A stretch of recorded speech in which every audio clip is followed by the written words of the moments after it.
CIA.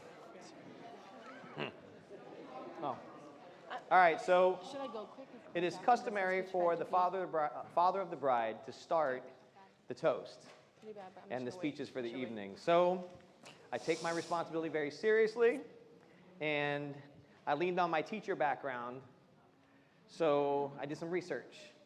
And I Googled a lot of stuff, and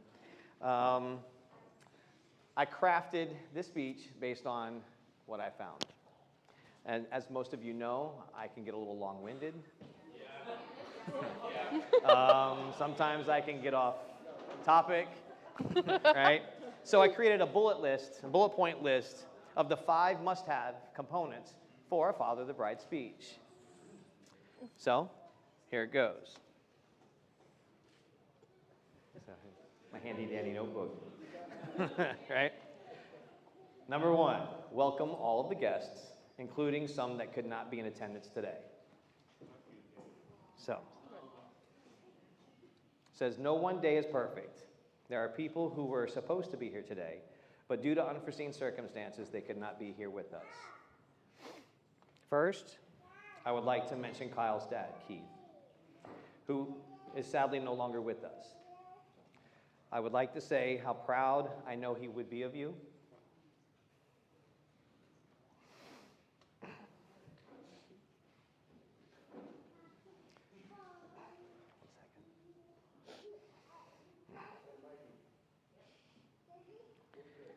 For being such an amazing son, and how he would have loved to see the 2 of you this happy on today. And the second person that's not here today is Talia's sister, Cree. She is 8.999 months pregnant. She is due to pop out the second one any day now, so I can understand why she's still up in Pennsylvania. It's already 7 pounds inside. Okay, over. As for everyone else, I would like to thank all of you for being here today. Without all of you here, it would not be the same. Before he finishes. Just a little bit cheaper.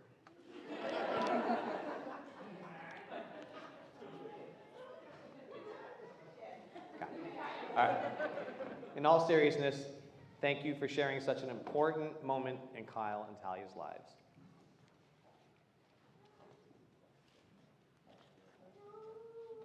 Component number 2. Talk about your daughter, recall a funny anecdote or embarrassing story, or simply tell her how proud you are of her. Well, I'm going to talk about, I have a few stories, all right? I wanted to list some of the characteristics that I admire most in my daughter. And the first one is her strength. She is a strong, independent woman, and I think it started back when she was 6 years old. At least the story starts when she was 6. I was coaching soccer at Pine Ridge High School, and we had this guy there. He was a professional wrestler, looked like Stone Cold Steve Austin mixed with Hulk Hogan. Just a massive man. And here comes little 6-year-old Talia up to him. She goes, "Hey, you're pretty big." He was like, "Well, yeah." She's like, "You think you're tough?" And I was like, "Talia, where are you going with this?" "I don't know if I can defend you." And she's like, "You think you can do push-ups?" And then she proceeds to tell him, "Well, I can do 21 arm push-ups." 6 years old. And so she gets on the ground, puts one hand behind her back, puts the other hand underneath, gets her legs point out, and proceeds to knock out 21 arm push-ups. Yeah. And then she's like, "Beat that." So that's always been her attitude. So I love that about her. All right. The second one is her competitiveness. And 2 years later, approximately, she played a soccer game with Mira. And she's out there, and she's running around the field, and she's knocking people over, and she's just working her little butt off. And then she comes over, and coach calls for a subbed Mira in for Talia. Talia comes over, and she's got her water, and she's drinking, she's squirting other kids, thinking it's funny, whatever. Mira gets in, scores a goal. And I'm like, Talia, did you see that? Mira just scored. And she goes, yeah, Dad, I saw it. And then I turn around to walk away, and she walks over to Coach. She's like, hey, Coach, I think it was Miss White, Coach White. Did Mira really score? And she goes, yeah, didn't you see it? She goes, put me in. So, it's not embarrassing. I'm not going to tell the other stuff, okay? All right. But the third one, and this is the one I'm most proud of with her, is that she's caring. She's probably, and those of you who know her, like know her, know that she's kind-hearted, she's thoughtful, and when people are really down, she's very compassionate. I think her interactions with people, I see her with her sisters, I see her with our family, and I see her with her friends, and she is 100% genuine. She's real. So, to me, that's the most important one. All right. And then that's why that one. All right. That's number 2. Number 3, Kyle. No. Says, talk about your son-in-law. Formally welcome the groom to your family. Try to be positive about the future and moving forward with him as a family member. I'm thinking, who's writing this stuff? Like, what kind of relationship did they have before? Because Kyle and I are good. I am so proud that he's my son. So, thank you. We're better than good. I enjoy hanging out with him, especially going to Magic games.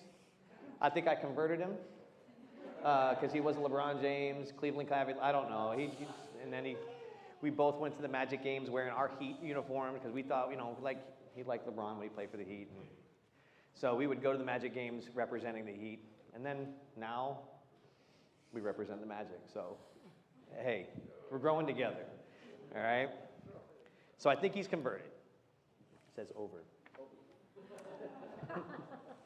As a matter of fact, some of the advice I'm going to give him later will ensure that we keep going to games together.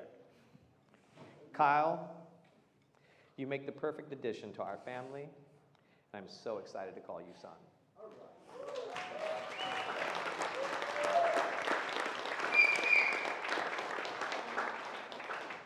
All right. Component number 4. Funny, heartwarming advice for the couple. Really, this is for you, Kyle. So turn and face me, okay? And me. Just remember, when you're wrong, admit it. And when you're right, it's better to admit that you're wrong. So that we can go to the game. Okay? And just remember, happy wife, happy life. Woo! For the both of you, a successful marriage requires falling in love many times, but always with the same person. And that's number 4. Check. The last card. All right. Parting wisdom and the toast. So here we go. You're going to raise your glasses, I guess. Here is to the past for all that you have learned. Here is to the present for all that you share. And here's to the future for all that you have to look forward to. Mm. And then from Disney, may you each be one another's greatest adventure. With love, Dad.